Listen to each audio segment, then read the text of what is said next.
झारखंड के वरिष्ठ बीजेपी के नेता, पूर्व मुख्यमंत्री, झारखंड के पहले मुख्यमंत्री बाबूलाल मरांडी जी सीधे एक्सक्लूसिव जुड़ रहे हैं। जेपीएससी के विषय को लेकर छात्र आंदोलनरत हैं, लगातार सवाल उठा रहे हैं। बाबूलाल जी, आप लोग भी प्रश्न लगातार सरकार से पूछ रहे हैं, सरकार से आप लोग भी लगातार सवाल पूछ रहे हैं, झारखंड के मुख्यमंत्री से सवाल पूछ रहे हैं। ये इतना बड़ा प्रकरण कैसे आप लोग एड्रेस करेंगे, क्योंकि छात्र तो लगातार मांग कर रहे हैं, उन्हें सुधार भी चाहिए, बदलाव भी चाहिए, परीक्षा रद्द भी चाहिए। देखिए, स्वाभाविक है जिस प्रकार से जेसीसी और जेपीएससी ने दोनों ही जो संस्थान है जहाँ जो एग्ज़ाम लेते हैं और भर्ती प्रक्रिया जो चलती है, और दोनों ने ही भारी गड़बड़ी किया। और उसको गड़बड़ी नहीं कहते, मैं तो कहता नौकरी को बेचने का ही लोगों ने काम किया है। जेसीसी में जब शिक्षकों की भर्ती हो, सिपाही की भर्ती हो या अन्य भी सचिवालय के कर्मचारियों की भर्ती हो, तो ये लोगों ने क्या किया था, जब एग्ज़ाम ले रहे थे जी, तो बच्चों को नेपाल में ले जा करके, बच्चों को बिहार में ले जा करके, बच्चों को बंगाल में ले जा करके, बच्चों को झारखंड के कई होटलों में क्वेश्चन पेपर रटवाया गया और रटवा करके फिर परीक्षा केंद्र तक पहुंचाया गया ताकि बच्चे वो लिख सके। और पूर्व जब सीआईडी जांच कर रही थी, उस जांच रिपोर्ट में स्पष्ट रूप से उल्लेख किया हुआ है कि 135-150 ऐसे क्वेश्चन पेपर को रटवाया गया था, जिसमें से 120 क्वेश्चन पेपर बिल्कुल सही निकला। और उसके बाद भी उन्होंने रिजल्ट एक साथ कभी भी जारी नहीं किया जी, और कट ऑफ मार्क्स भी उन्होंने जारी नहीं किया, कभी एमआर सीट का आंसर सीट भी उन्होंने जारी नहीं किया। यानी लगातार रिजल्ट इस प्रकार से वो देते रहे और पैसे की मोल तोल करके लोगों की बहाली करते हैं। तो ये बिल्कुल ओपन ट्रूथ है भाई। इसलिए मैं कहता हूँ कि यहाँ पेपर लीक नहीं है झारखंड में, झारखंड में सर्विस को बेचा गया है। चाहे शिक्षक की नौकरी हो, चाहे गजटेड अफसर की नौकरी हो, यानी जितनी भी वैकेंसी, चाहे सिपाहियों की हो, तो ये सारी स्थिति है। तो इसीलिए आज जो छात्र मजबूरन कई एक बार आंदोलन किया है, कोई पहली दफ़ा कर रहा है ऐसा नहीं है। इसे ही मरना है तो फिर बैठ करके मर जाना, तो इस स्थिति तक लोग पहुंच रहे हैं। और मैं समझता हूं कि भाई सरकार को, और सरकार ही नहीं, मैं तो कहता हूँ एनडीए अलायंस के कांग्रेस पार्टी, जैसे दिल्ली में उन लोगों ने बड़ी तबड़तोड़ दौड़े लगाए जी, तो उन लोगों को यहाँ आना चाहिए, देखना चाहिए बच्चों के दर्द को, तकलीफ को समझनी चाहिए।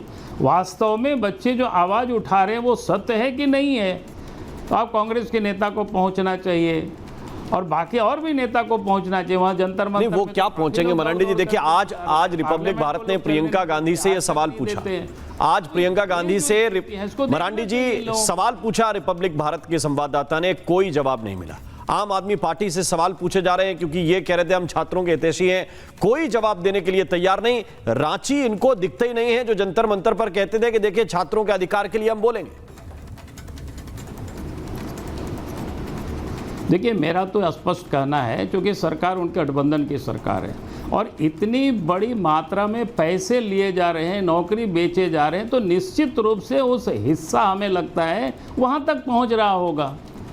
और ये सारे लोग जब कोर्ट को भी किस प्रकार से मैनिपुलेट करते हैं, गलत सूचनाएं देते हैं, तो ये सारे जगहों पर इतना पैसा कमा रखे हैं, इतना पैसा लोगों से लूट रखे हैं, उन सारे पैसों को ये उपयोग करते हैं ताकि कोई यहाँ लोग नहीं आवे।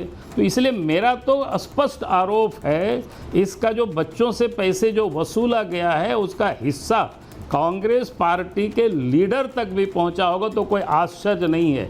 और इसलिए हम कहते हैं जब सीबीआई की जांच होगी तो सब पता चलेगा वो जो पैसे लोगों ने वसूला है कहां कहां गया है। दिल्ली के जंतर मंतर पर जो हुआ वो पूरे देश ने देखा कि छात्रों के वेश में एक पार्टी क्रिएट की गई जिसपे छात्रों का नाम दिया गया, थे उसमें कॉकरोच। उन लोगों ने और उसके साथ विपक्ष ने मिलकर आपकी केंद्र सरकार को, बीजेपी की सरकार को, शिक्षा मंत्री के इस्तीफे तक लेकर आ गए वो लोग। अब छात्रों की यहां तो जेन्युइन मांग है, मुद्दा जेन्युइन है, इसको किस तरह से आप लोग एम्प्लीफाई करेंगे, कैसे इसको बढ़ाएंगे? क्योंकि मसला सिर्फ ये नहीं कि छात्र ये कह दें कि जेपीएससी रद्द कर दो, बात खत्म हो गई। अगर करप्शन हुआ है तो फिर तो ईंट से ईंट बजानी चाहिए मरांडी जी।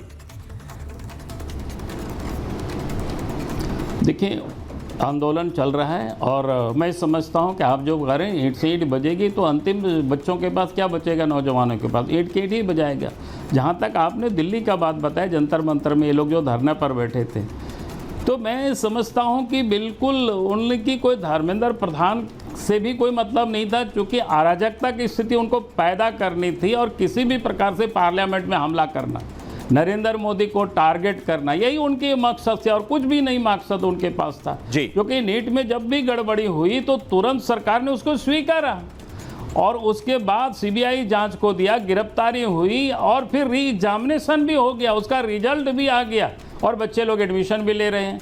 और इसके बाद धरना करना और इसके बाद ये डिमांड करना, ये तो साफ दिखाता है कि ये लोग चाहते थे कि देश में अराजकता की स्थिति पैदा हो, गोली चल जाए, दंगा फसाद हो जाए, ताकि देश के प्रधानमंत्री नरेंद्र मोदी जी को कुर्सी से कैसे हटाया जाए, इसके वो एक षड्यंत्र था, उससे अधिक कुछ भी नहीं था। जब वहाँ केंद्र सरकार ने तुरंत संज्ञान में लिया, और इससे अधिक क्या कर सकता है, तुरंत संज्ञान में लेकर के गिरफ्तारी हुई, सीबीआई जांच हुई, री एग्जामिनेशन हुआ। यहाँ तो वही बच्चे कह रहे हैं कि भाई आप इसको, आप चेयरमैन ने रिजाइन दे दिया, आपने कुछ लोगों को गिरफ्तार किया, लेकिन आप परीक्षा को आप रद्द करने के लिए भी तैयार नहीं, क्योंकि आपने बहुत लोगों से आपने पैसा ले चुका है, आपके दलालों ने, इसलिए आप ये नहीं कर रहे हैं।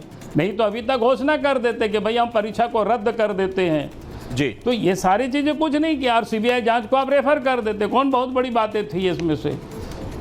जी बहुत बहुत शुक्रिया, बहुत बहुत धन्यवाद बाबूलाल मरांडी जी, हमारे लिए समय देने के लिए, रिपब्लिक भारत से बात करने के लिए।